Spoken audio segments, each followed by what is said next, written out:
Well, good morning, friends. It is good to see you. It is, as always, a pleasure to have the opportunity to open up the Word and share some thoughts. And I want to get to know you a little bit this morning. And I have a theory that you could learn a lot about a person by discovering how they respond when the check engine light comes on. I think some of you feel me. So it seems to me there's like two categories of people. You know, there's the immediate responders. When that light comes on your dash, like you're gonna go. Like you're gonna take it to the shop right away, or you're gonna call your mechanic, or you're gonna pop your hood. Category. Good job, responsible citizens. There are a few of you in the room.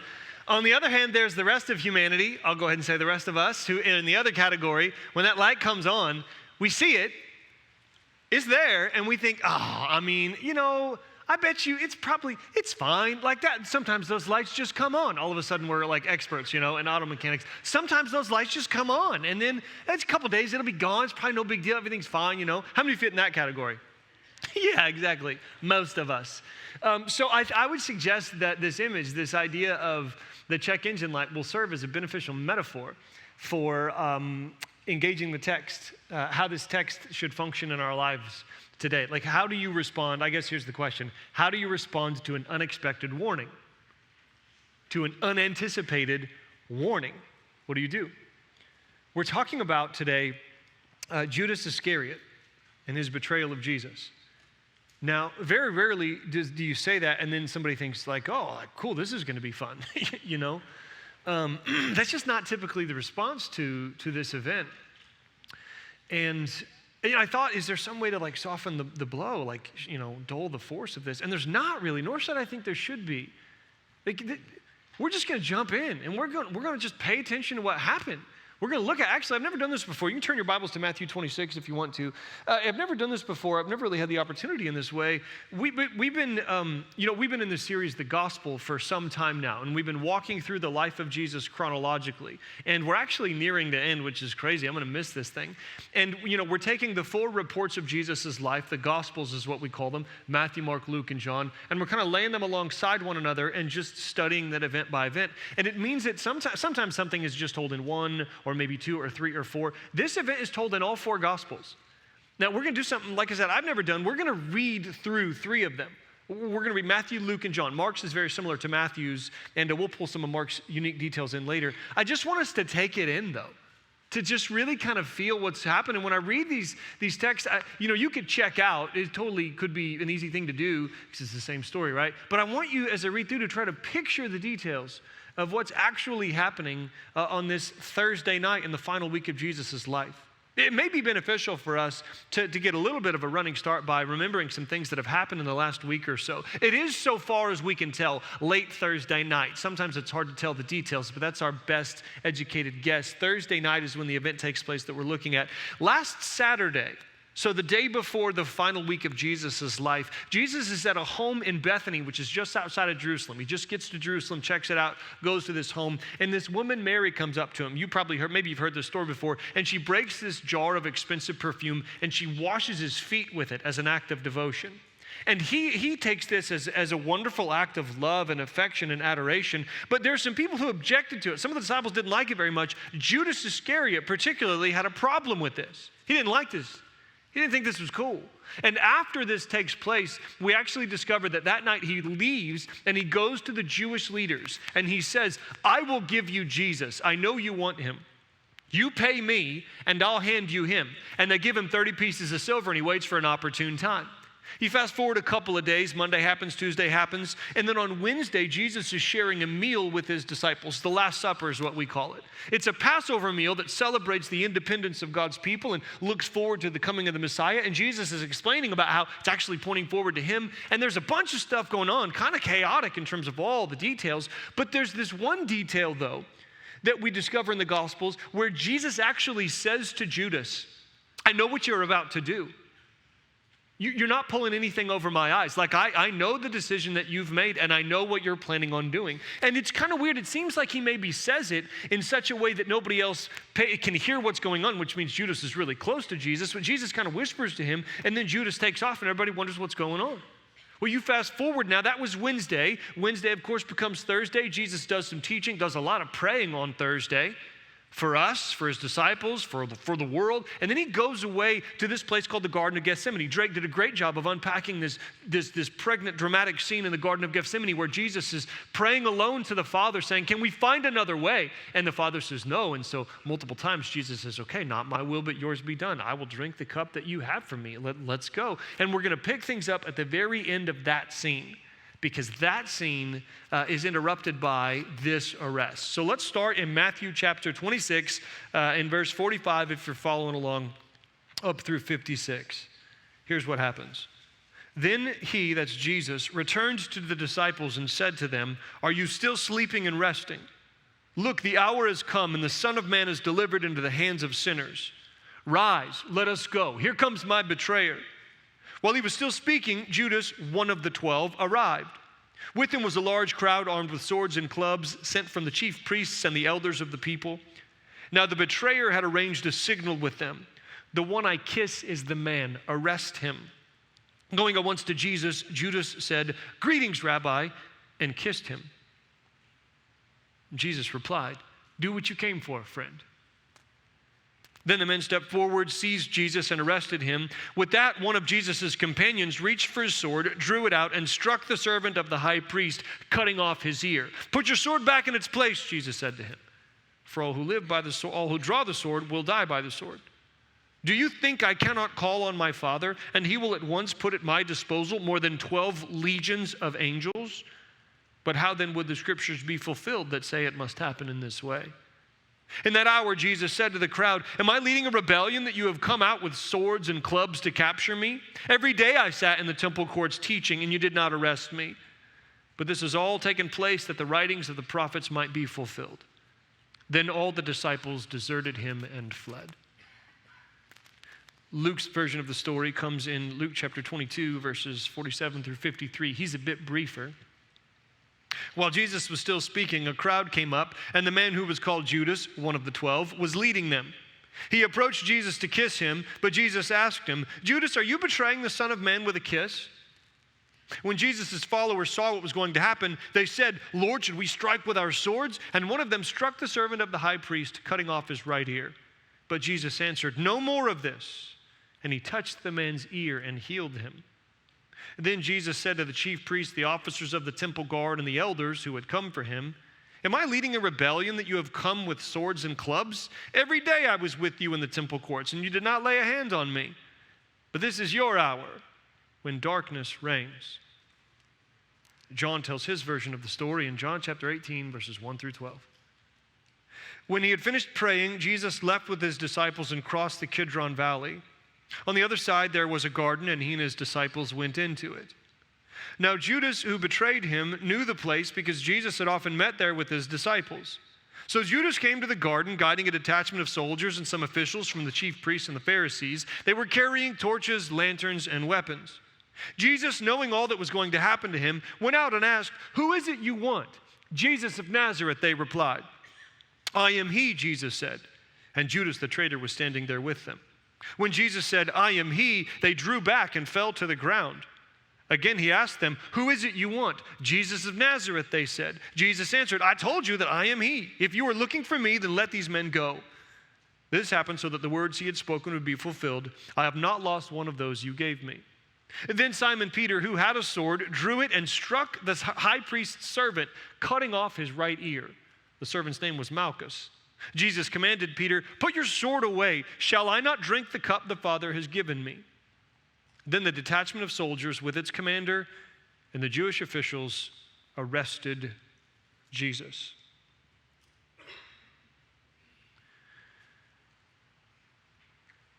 This event, it confuses me.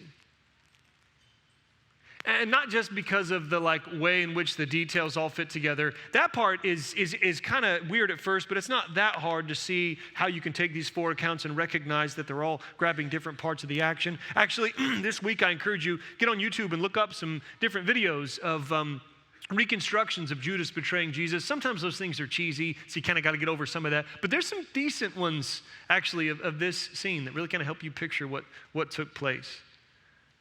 But it's still I don't know. That's my response to this story. I don't know. And it bothers me too, personally, because one of my favorite things to do for people is to answer their questions about the Bible. Like, it's a way that I think I serve the church, and it's kind of part of how God helps me bless other people. And the joy of seeing the light bulb come on.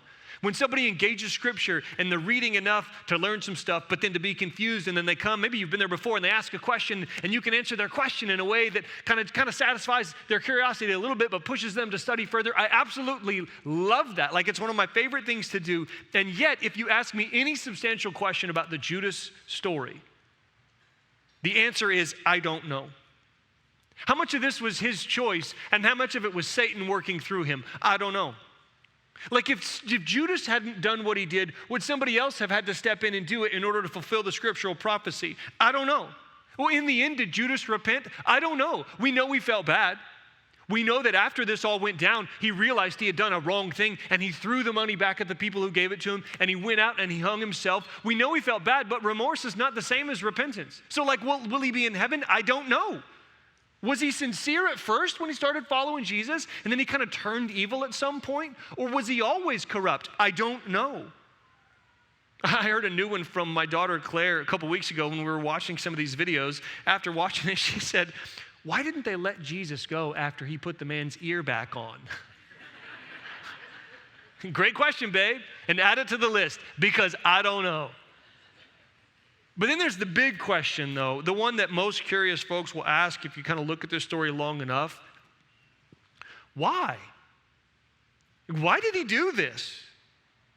Surely this one can be explained. Why did Judas betray Jesus? I'll tell you my theory on it. I can be pretty brief. I don't know. I tried to watch this video of some experts. It's about a 10-minute video of some experts explaining why Judas did what he did. I made it like 40 seconds in and I had to turn it off. It was so annoying. Y'all don't know either. You're just pretending to. And I don't know that we're supposed to. Maybe why is not the right question. It's sort of like the Cain and Abel story. You know that story early on in the Bible of the two brothers, Cain and Abel, and both of them brought their offerings to God, and God preferred Abel's offering to Cain's, and so Cain was jealous, and so then Cain went and killed Abel, and it's a weird story, and you read the story and you think, like, why did God prefer Abel's offering to Cain's? I'm not sure, but why do you need to know? Isn't it better to ask the question, how do I feel when it kind of feels like God is favoring somebody else more than he's favoring me? That's probably the right question with that story. You see my point? Like, there's nothing wrong with explanation per se. I do think that Scripture is meant to be understood, but sometimes God doesn't make the details super clear because sometimes knowledge is not the best thing for us. Sometimes knowing the answer to our questions actually protects us from having to ask harder questions.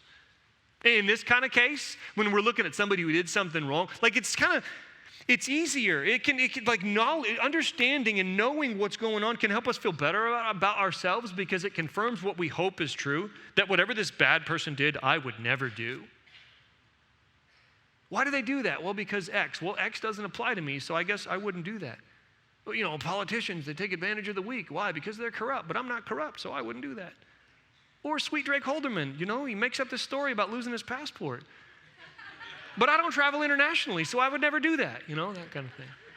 We'll come back to Drake in a second. For now, joking aside, y'all know we do this. I would never. Maybe that's true. Maybe. Judas was the worst, though. I mean, he had to be, right? We have all sorts of ways of measuring the badness of the bad things that people do, and most of them can be helpful if you just kind of let them all work together and don't ask too much of any one theory. You know, it's like, to keep it really simple, there's good guys and there's bad guys and there's betrayers. Dante put betrayers, you know, at the middle of the circles of hell. Even pirates know that this thing is jacked up. Snitches get stitches, right? Like, you don't do this. Like, who does this? Who sells out somebody who trusts you? What? We could take a different approach, a little bit more of an analytical one. We could say that the evil of an action takes into consideration what you're doing and the person you're doing it to. I think that probably is true. Let's start with a light example. Again, a Sweet Drake Holderman. We'll keep picking on him because it's good for him.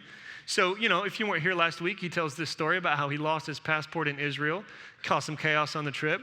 he shares this detail that I somehow took the passport as a joke, a detail that in fact is not the case.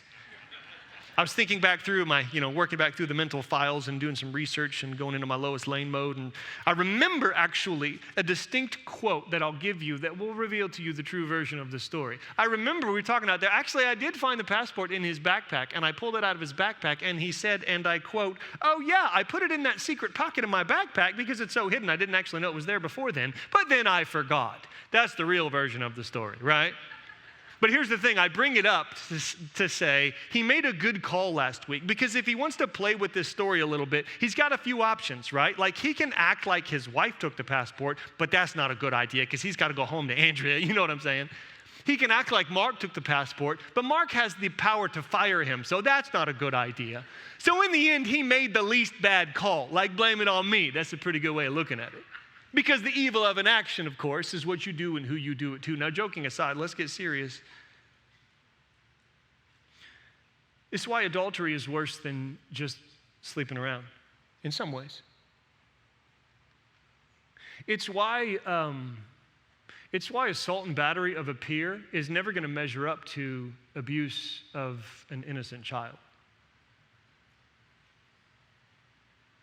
It's why, like murder's always wrong, right? But imagine if somebody found the cure for cancer. So some scientist or doctor figures it out, and they finally comes together in their mind, and they know that this is the formula, and it's in their head, and they're about to go share it, and then folks are going to write it down and disperse this information. But along the way to sharing this information that right now is only in this person's head, somebody decides to take that doctor, that scientist's life. Like that killer is going to be public enemy number one. You didn't just kill somebody. You killed the person who was about to bring the cure to a lot of people who are trying to find a way to escape death. Like, how could you do such a thing?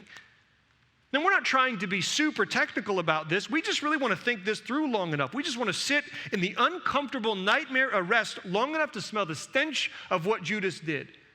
One man in history has been God incarnate, sent to rescue the rest of us from sin and redeem all things. One man. And Judas sold out that one man for the price of a slave. What an idiot, man. What a fool. Judas was a fool. A fool is someone who pushes God to the side of his mind and therefore becomes stupid and eventually evil. That's a fool. A fool is someone who does what is convenient without regard for the long-term consequences. A fool is someone who understands what Jesus wants but decides they know a better way. That's Judas. Man, I'm glad I'm not like him, aren't you? And yet that's not the way the story ends.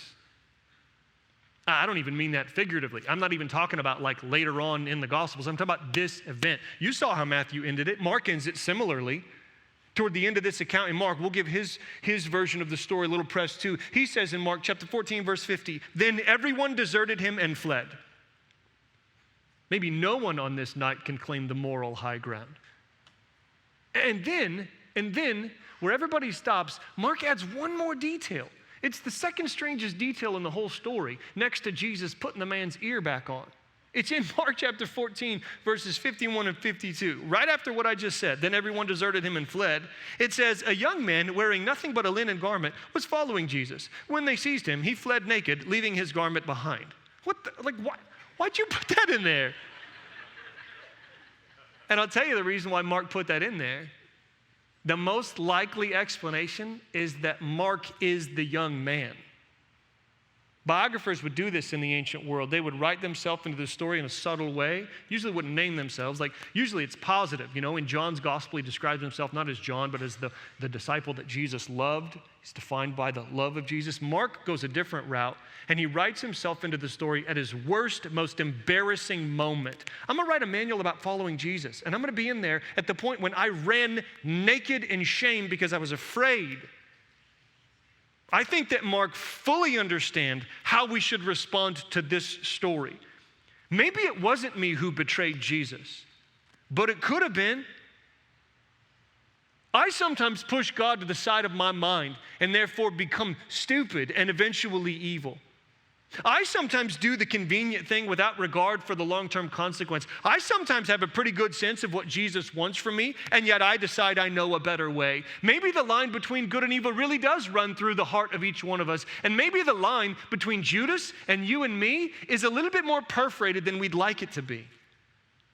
Sometimes the only way up is down.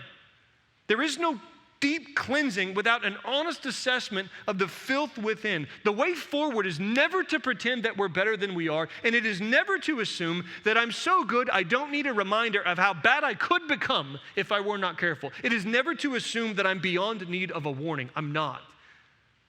And you're not either. And that, I think, is what the Judas story is. It's a warning.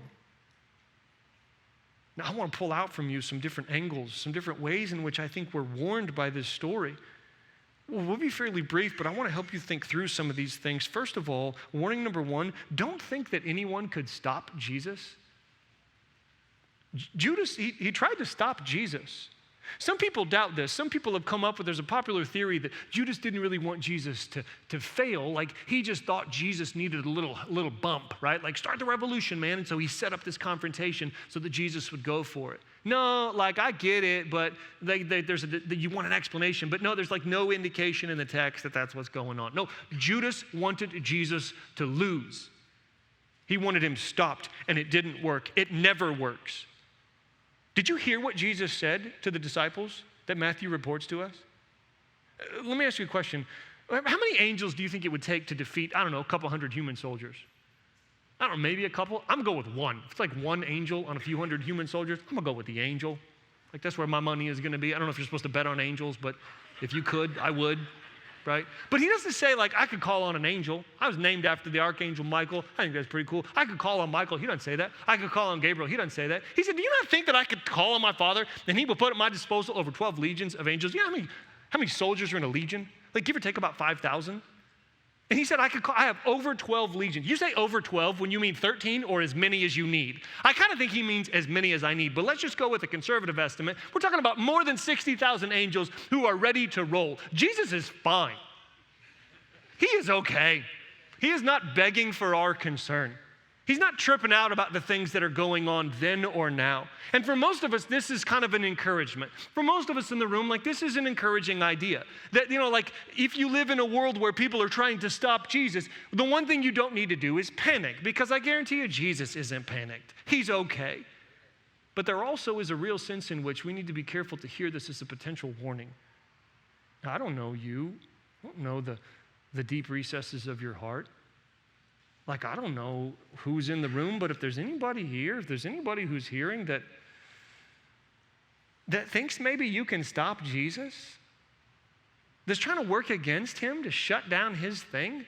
Look, I don't think this is like Jesus is not throwing his chest out saying, bring it on. It's not that brash or immature. It's just a recognition that Jesus' mission is one of deep love that's available to all. But if you resist it, if you push back against him, you're going to find yourself on the wrong side of that. Not only will you lose out on the benefits that he brings to those who receive him in faith, but he will not lose. He won't. Don't think that anyone can stop Jesus. The second warning that comes out of this text is don't mistake proximity for discipleship. This one hits a little bit closer to home for me, and it probably should for you. Judas, he's only mentioned about 30 times in the Bible, and pretty much every time he's talked about, there's a reference to the betrayal. It's like even his introductions in the early part of the gospel, Judas, the one who would betray Jesus, and he's the one who would betray Jesus until he is the one who betrayed Jesus, like almost all the way through. But at the same time, while the dark shadow of his eventual betrayal cast a pretty long glance over everything, he also, you heard it in the text twice, he also was, quote, one of the 12.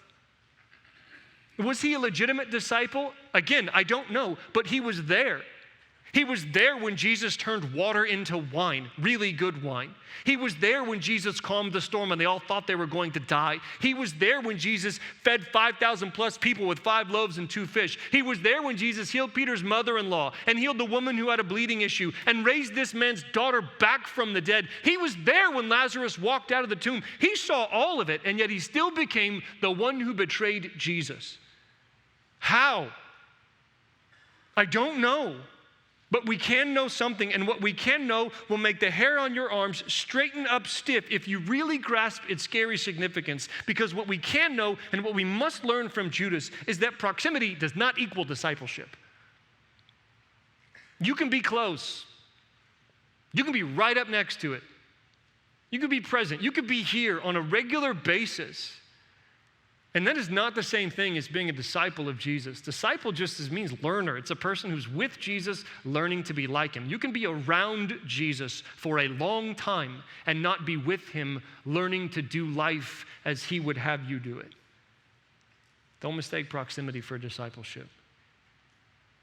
The third warning is don't let disappointment fester. I choose the word fester on purpose, mostly because I think it's one of the grossest words in the English language. You ever say fester? Say fester, come on. It's like kind of fun to say because you think of Uncle Fester, but it's gross if you think about it.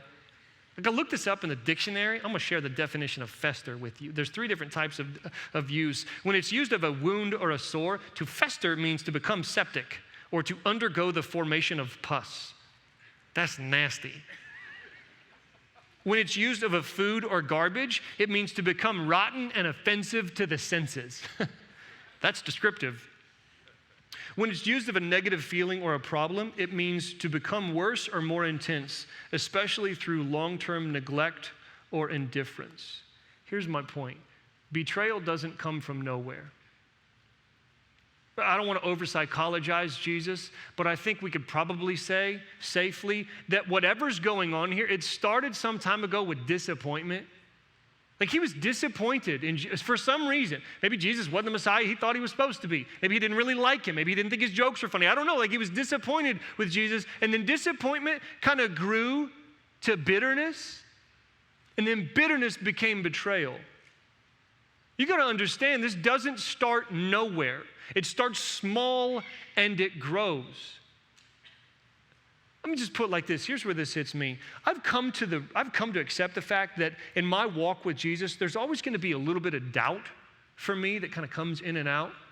There's just always going to be times when the whole thing seems crazy, or there's a part of this that just, it's kind of like, what? Like, that's really the truth? That's how the world, that's the universe we live in? Like, that's who you are, God? That just seems odd to me. And this used to bother me. It doesn't bother me anymore. It's probably always going to be with me. Maybe not. Like, maybe God's going to show up in some undeniable way and I'll never doubt again. He could do that if he wants to, but he doesn't owe me that. He doesn't have to. I trust him anyway. I'm in no matter what. It's not a matter of a wavering commitment, but sometimes I doubt. And I think what I've come to realize in my life is the scary thing is not doubting. It's pretending that I don't. It's not like the weird thoughts I have and wrestlings I might go through. It's keeping those hidden, locked away as if they're not there. And I don't know if it's doubt for you, or if it's pain, or if it's confusion, or if it's that Jesus just didn't do in your life what you thought he promised to do in your life. He is not working in the way that you think he should probably be working, and so you're disappointed. I'm just saying, like, I'm not even trying to analyze or say, here's the solution. I'm saying it starts with, don't let it fester. Get it out there. Talk to somebody. Talk to him. You gotta get it out. You gotta talk to it. You can't sit on it, or it will become something worse than what it is. And the fourth warning that comes from this story is don't get blindsided by greed.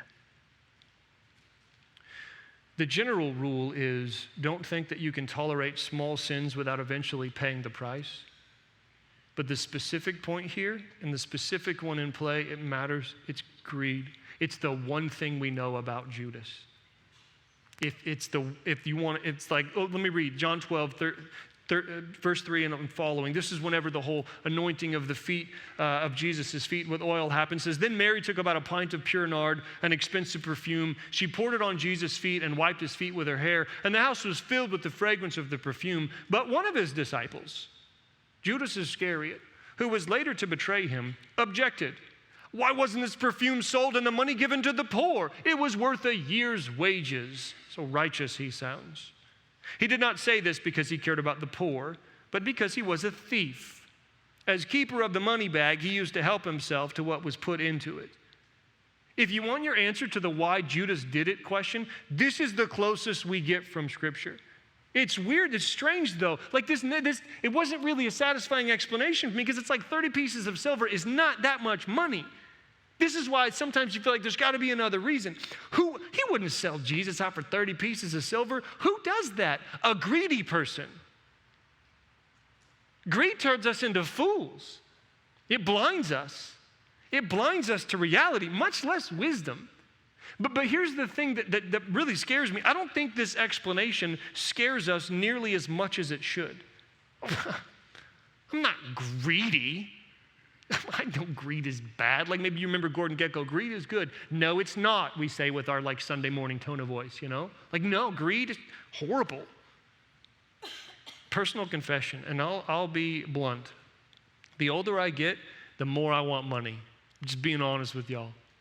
Really, it's a lot of like the older I get, not like a ton, but like it's like the older I get, the more I value comfort. The more I value security. I'm just being real. The more I like want the people I'm responsible for. I want to know that the people I'm responsible for are taken care of in the ways that they need to be taken care of. I try to be honest about this. I try not to hide it so that if it becomes a problem, my friends can call me on it and tell me, man, something's up. And I wrestle with this with the Lord. I noticed though, as I was thinking through this, never once have I said the words, you know, the older I get, the greedier I become. I'm not greedy? I'm not greedy. I don't want the world. I just want a little bit more. And that's how it happens. Greed is deceptive. It's sneaky. The desire for more will creep up on you. Greed, it's like greed doesn't come at you like a D lineman busting through the line coming straight down the middle. It's more like a cornerback who blitz off the corner and you don't even see him coming. And he's at your blind side and you don't feel anything until you're looking down eating dirt. Or if you prefer, greed is like a weed. It's like on Sunday you're out doing your mowing for the week and you see this weed, but you're tired and hot and you hate pulling weeds, and so you figure I'll just grab it next week. You can come back out next week, and that sucker is as tall as you. You ever had that experience? That's greed. Or to switch metaphors on you one more time and come back to the bigger picture, I think the Judas story should indeed function like a check engine light. You come into church this morning is like turning the ignition and that little symbol shows up on your dash. Alert, warning, there may be a problem underneath. Are you working with Jesus or are you working against him? You're here, you're close, you're around Jesus, but are you intentionally allowing him to teach you how to live? When you get frustrated with how it seems that God is or isn't working in and around you, what do? Do you express this to God in prayer and to your community of faith? And do you open up the Word to try to discover what does he reveal that can maybe make some sense of what's going on? Or do you just stuff it and slowly become embittered toward him? And how much of a handle do you have on your greed? Or flipped around, how content are you? How content are you? How content are you with your daily bread? You know how it is when that light comes on, at least for most of us. It's probably just a glitch. I'm sure it's fine. Everything seems to be running smoothly. Okay, could be. But ignoring that light can cost you. Oh, I'm sure you'll never reach Judas level. Probably. Maybe. Look, I don't know much about Judas Iscariot, but I do know this about the thing he's most famous for. It could have been me.